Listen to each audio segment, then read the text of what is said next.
mi madre me rompió la nariz para destruir mi carrera de modelo y terminó en prisión. Desde que nací, mi madre me asignó un papel que jamás pedí, el de la hermana fea. No lo dijo con esas palabras tan directas, pero todo lo que hacía, cada gesto y cada comentario, construía esa identidad para mí. Mientras a Carmen la trataba como a una muñeca de porcelana destinada a brillar, yo era el apoyo invisible, la sombra que no debía reclamar espacio. Cuando cumplí 16 y me aceptaron en la escuela de modelos, pensé que por fin algo podía cambiar. Esa misma noche, mientras dormía, Carmen me rompió la nariz de un golpe. No tengo pruebas, nunca la vi con el objeto en la mano, pero desperté bañada en sangre y ella fingió sorpresa. Mi madre no me llevó al hospital de inmediato, solo me puso hielo y dijo que no había sido nada grave. Desde entonces, mi rostro quedó marcado con una leve desviación, y con ello, mi lugar en la familia sellado. En la secundaria, el daño psicológico ya era imposible de ocultar. Carmen se obsesionó con mantener su perfección, pasaba horas frente al espejo, analizando cada centímetro de su cara, buscando defectos que nadie más veía. Yo, en cambio, me volví cada vez más retraída. Aprendí a esconderme de las fotos, a evitar reuniones sociales, convencida de que mi valor era mínimo, casi inexistente. Mientras ella era el reflejo de la belleza, yo era el recordatorio de lo que no debía ser. El vínculo con la industria del modelaje llegó por casualidad, gracias a una compañera de trabajo de mi madre cuya hija había firmado con una agencia local. Marta vio en eso la confirmación de lo que siempre había soñado para Carmen. De inmediato la inscribió en talleres de fin de semana, la llevó a castings en distintas ciudades y gastó más de 1.000 euros en fotografías profesionales, ropa, maquillaje y todo lo que pudiera darle ventaja. Carmen consiguió trabajos pequeños, catálogos de grandes almacenes, campañas publicitarias regionales. Mi madre lo tomó como una validación, como si el universo entero respaldara su teoría de que una hija estaba destinada a brillar y la otra a quedarse en la penumbra. Yo era la que cargaba con la logística, acompañaba a Carmen a castings cuando Marta no podía, organizaba su portafolio, cuidaba los horarios.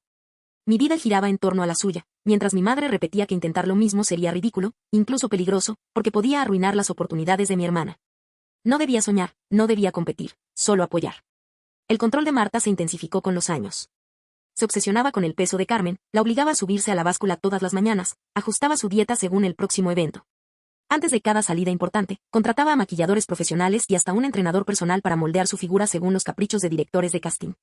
Todo giraba alrededor de mantener intacta esa imagen que ella había decidido que valía más que todo lo demás. Mientras tanto, yo aprendí a ser invisible. O al menos eso creía, hasta que ocurrió algo que cambió mi perspectiva. Durante mi penúltimo año en el instituto, participé en una obra de teatro escolar. No tenía un papel principal, apenas unas líneas, pero me entregué por completo. Una noche, al terminar la función, una mujer del público se acercó directamente a mí. Era una cazatalentos. Me dijo que tenía una presencia especial y un rostro interesante, distinto, con fuerza. Me entregó su tarjeta y sugirió que me presentara en su agencia, que trabajaba con modelos no convencionales para campañas alternativas. Guardé esa tarjeta como si fuera un tesoro prohibido. Pasaron semanas antes de que me atreviera a buscar información en Internet. Y cuando lo hice, descubrí algo que me sacudió por dentro. La agencia representaba a personas con rasgos asimétricos, piel distinta, miradas intensas. Rostros que no encajaban en lo perfecto pero que resultaban inolvidables en una foto. Ellos buscaban autenticidad, no copias idénticas de un ideal imposible. Ese simple descubrimiento abrió una grieta en la muralla que mi madre había construido en mi mente. Por primera vez pensé, ¿y si no era fea? ¿Y si todo ese tiempo había habido otra forma de mirarme? Unos días después, me armé de valor para hacer lo impensado. Usando la cámara de mi celular, con el temporizador activado, me tomé fotos sencillas, sin maquillaje, con la luz natural que entraba por la ventana. No eran posadas perfectas, pero había algo en ellas, una honestidad que nunca había visto en mi reflejo. Con miedo y emoción a partes iguales, las envié a la agencia. 3 semanas después, recibí una llamada que cambió mi vida. La voz de la mujer al teléfono sonaba cálida, casi incrédula de que no hubiera trabajado antes. Me dijo que estaban impresionados con mis fotos, con lo natural que me veía, con la autenticidad que transmitían mis gestos. Querían verme en persona, invitarme a una audición en sus oficinas del centro. Sentí un nudo en la garganta. Durante días caminé con la tarjeta en el bolsillo, como si fuera una prueba secreta de que tal vez yo podía ser algo más que la sombra de Carmen.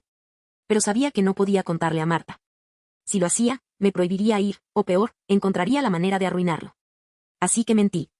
Le dije que me quedaría después de clases para un grupo de estudio y tomé el transporte público hacia un edificio en el que jamás pensé que tendría lugar.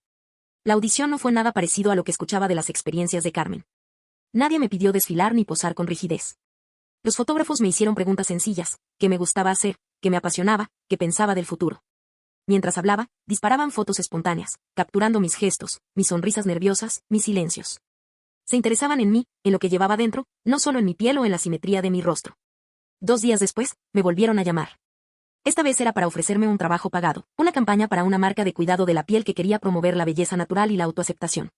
No lo podía creer. En 6 horas ganaría más dinero del que jamás había tenido en mis manos. El sábado de la sesión inventé otra mentira. Dije que iba a la biblioteca para un proyecto de investigación. Marta apenas levantó la vista mientras peinaba a Carmen para un catálogo. Solo me advirtió que no hiciera nada vergonzoso que pudiera manchar la reputación profesional de tu hermana. La sesión de fotos fue un descubrimiento. Los estilistas resaltaron mis rasgos sin querer ocultarlos, el maquillaje era mínimo, la ropa me hacía sentir cómoda. Cuando vi las primeras imágenes en la pantalla del fotógrafo, me reconocí distinta. Por primera vez en mis 17 años me vi hermosa. No como Carmen, pulida y perfecta, sino a mi manera, con una belleza que tenía carácter, historia, autenticidad. 3 semanas más tarde, mi rostro apareció en vallas publicitarias, paradas de autobús y revistas locales. La campaña se difundió con el mensaje de celebrar la belleza individual. Miles de comentarios en redes sociales repetían lo mismo, que se sentían más seguros con su propia apariencia al ver esas fotos. La noticia explotó en la escuela. De pronto ya no era la hermana invisible. Profesores me felicitaban, compañeros me preguntaban por la experiencia, incluso chicos que nunca me habían mirado se acercaban con sonrisas nerviosas. Era extraño, emocionante y también abrumador. Durante casi 2 meses logré mantener el secreto.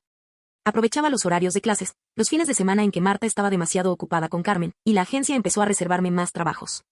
Mi portafolio creció, revistas, campañas en línea, proyectos que desafiaban los estándares de belleza tradicionales. Sentía que estaba construyendo algo mío, por fin.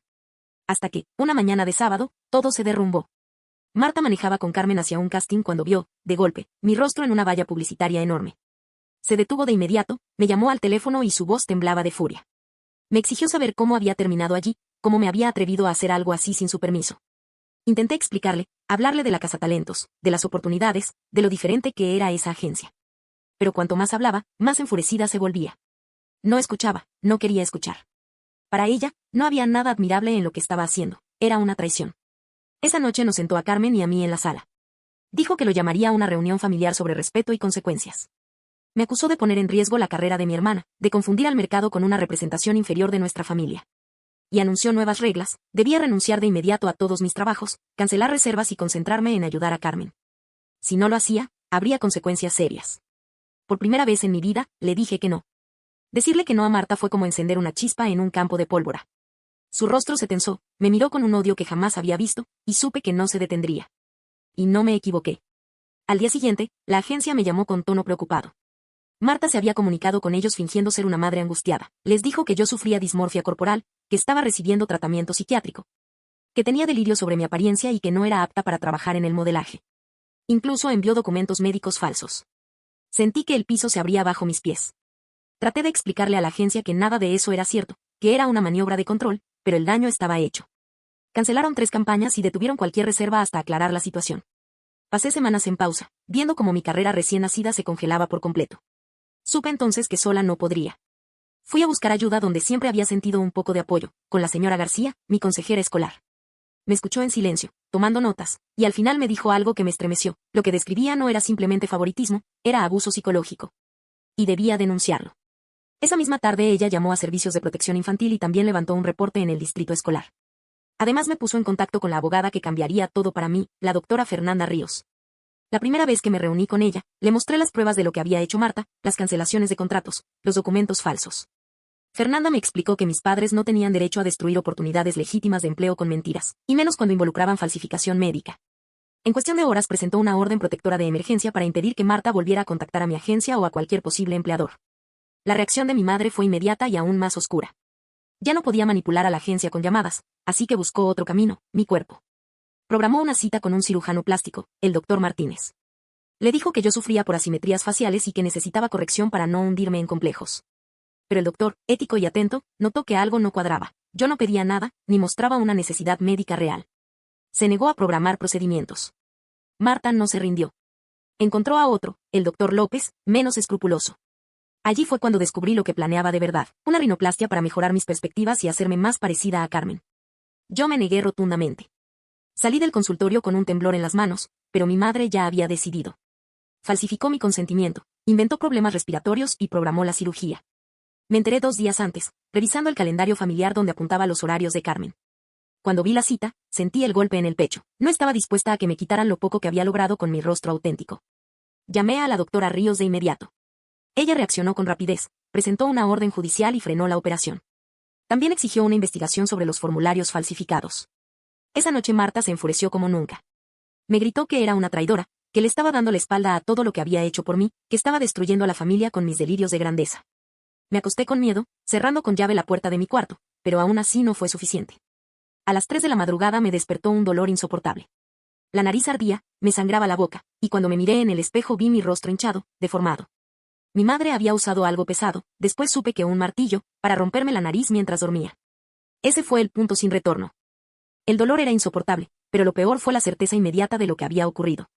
No fue un accidente, no fue una caída. Marta me había golpeado con la clara intención de destruir lo que había empezado a construir. Con las manos temblorosas marqué el 112 desde mi habitación. Apenas podía hablar por la hinchazón y el sabor metálico de la sangre, pero logré decir que me habían agredido mientras dormía y que necesitaba ayuda urgente. Los paramédicos llegaron en minutos, junto a 2 policías. Fotografían la escena, revisaron mi cama, y de inmediato quedó claro que la versión que intentó dar Marta no cuadraba. Ella juraba que me había caído en un episodio de sonambulismo. Pero la sangre en las sábanas, la fractura múltiple y el martillo encontrado en su closet hablaban de otra historia. En urgencias, el doctor Herrera confirmó lo que ya sabía: múltiples fracturas faciales, daño a los pasajes nasales y la necesidad de varias cirugías reconstructivas. Me miró con seriedad y anotó que el patrón de lesión no era compatible con una caída, sino con un golpe intencional y violento. La detective Carmen Ruiz tomó mi declaración esa misma noche. Había estado siguiendo de cerca el caso desde las denuncias de abuso psicológico y reconoció que esto era la culminación de un patrón. Me escuchó con atención, y por primera vez sentí que alguien me creía sin reservas. Mi agencia de modelaje se enteró por la noticia. Llamaron al hospital para ofrecer su apoyo y me aseguraron que no romperían mis contratos. Incluso me dijeron que muchas marcas estaban interesadas en contar historias de resiliencia, que mi experiencia no me cerraría puertas. Fue extraño, casi irónico, lo que Marta había hecho para destruir mi carrera, la estaba fortaleciendo. Carmen vino a verme al hospital. Lloraba. Se disculpó por todos esos años de silencio, por haber aceptado el rol de hermosa sin cuestionar nada. Me confesó que esa presión también le estaba destrozando por dentro. Sufría ansiedad, trastornos alimenticios, noches sin dormir por miedo a no cumplir las expectativas de mamá. Entre lágrimas, me dijo que siempre había sabido que el sistema que Marta nos impuso era cruel, pero que no había tenido el valor de enfrentarlo. Los cargos contra mi madre fueron claros: agresión agravada, abuso infantil y falsificación de documentos médicos. La doctora Ríos inició además demandas civiles por daños emocionales, ingresos perdidos y gastos médicos. El caso avanzó rápido porque la evidencia era abrumadora. 8 meses después, con el rostro ya parcialmente recuperado tras varias cirugías, testifiqué en el juicio. Frente al jurado conté todo: los años de humillación, el sabotaje a mi carrera, las mentiras médicas, el martillo en la noche. No quise llorar, pero las lágrimas salieron solas. El fiscal presentó pruebas de los formularios falsificados, el testimonio del doctor Martínez que se había negado a operar, y la declaración de Carmen sobre la presión insoportable que había soportado siendo la hija perfecta. Todo se fue uniendo como piezas de un rompecabezas que mostraba un patrón claro de abuso y obsesión. El veredicto llegó tras 3 horas de deliberación: culpable en todos los cargos. La sentencia fue ejemplar: 8 años de prisión. 6 por la agresión y 2 adicionales por los cargos de abuso y falsificación. Marta escuchó el fallo sin mostrar arrepentimiento, como si todavía creyera que había actuado por mi bien. Yo, en cambio, sentí que respiraba por primera vez en muchos años. Después del juicio, mi vida cambió de formas que nunca hubiera imaginado. La condena de Marta fue un cierre brutal, pero necesario. Durante años había cargado con su voz en mi cabeza, diciéndome que no valía, que solo servía como sombra de mi hermana. Escuchar al juez sentenciarla fue como romper las cadenas invisibles que me habían atado desde niña. Mi recuperación no fue sencilla. Pasé por varias cirugías reconstructivas que dejaron marcas en mi rostro, cicatrices que se convirtieron en parte de mí. Y aunque al principio me costaba mirarme al espejo, con el tiempo comprendí que esas marcas no me quitaban nada, me daban historia, profundidad, carácter. De hecho, muchos fotógrafos comenzaron a buscarme justamente por eso, porque mi imagen transmitía resistencia, autenticidad, algo que no podía fingirse. La agencia cumplió su promesa. Me reservaron campañas que hablaban de autoaceptación, de belleza real. Incluso algunas marcas querían que mi historia acompañara a las imágenes. Nunca pensé que las cicatrices que me causaron tanto dolor se convertirían en símbolos de fortaleza para otros. Carmen, por su parte, tomó una decisión valiente. Dejó el modelaje. Me dijo que lo hacía para liberarse de esa presión absurda de ser siempre perfecta. Se inscribió en la universidad para estudiar psicología. Quería, en sus palabras, ayudar a otras chicas a no caer en las garras de un sistema de belleza tan cruel como el que nos había marcado a nosotras. Poco a poco, y con la ayuda de la terapia, nuestra relación empezó a sanar. Dejamos de ser rivales forzadas para ser, por primera vez, hermanas de verdad. La doctora Ríos me ayudó a asegurar mi independencia legal y financiera.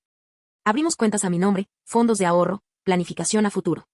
Por primera vez en mi vida, sentí que mi destino estaba en mis propias manos y no en las de mi madre. El caso contra el Dr. López también dejó consecuencias. Perdió su licencia por aceptar formularios falsos y programar procedimientos sin la debida verificación. Gracias a eso se implementaron nuevas leyes que protegían a los menores de cirugías cosméticas innecesarias, con requisitos más estrictos para el consentimiento. Me sentí orgullosa de haber sido parte, aunque indirecta, de un cambio que evitaría que otros pasaran por lo mismo. Con el tiempo, también empecé a hablar públicamente de mi historia. Fui invitada a colegios y conferencias para hablar sobre abuso emocional, sobre cómo los estándares arbitrarios de belleza pueden convertirse en armas dentro de las familias. Cada vez que contaba mi experiencia, sentía que quitaba peso a las heridas, que transformaba el dolor en algo útil. 3 años después de la agresión recibí una carta de Marta desde prisión. Decía que quería explicarme, que todo lo hizo para protegerme y para que Carmen y yo tuviéramos futuro. Ni Carmen ni yo respondimos. No había espacio para justificar lo que hizo, y mucho menos para abrirle la puerta a nuestra vida otra vez. Hoy, cuando me miro al espejo, ya no veo a la hermana fea. Veo a Lucía, una mujer que sobrevivió al control, al abuso, y que convirtió su historia en una forma de resistencia. Mis cicatrices no me definen como defectos, sino como pruebas de que sigo aquí, de que crecí a pesar de todo lo que intentaron destruir. Marta sigue cumpliendo su condena. Carmen y yo seguimos construyendo nuestras vidas, libres de su sombra. Y yo, con cada foto, con cada campaña, con cada charla, me recuerdo a mí misma que la belleza nunca estuvo en la perfección, sino en la fuerza de no dejar que nadie decida quién eres. No olvides dejar tu opinión en los comentarios, dejar tu like y compartir este video.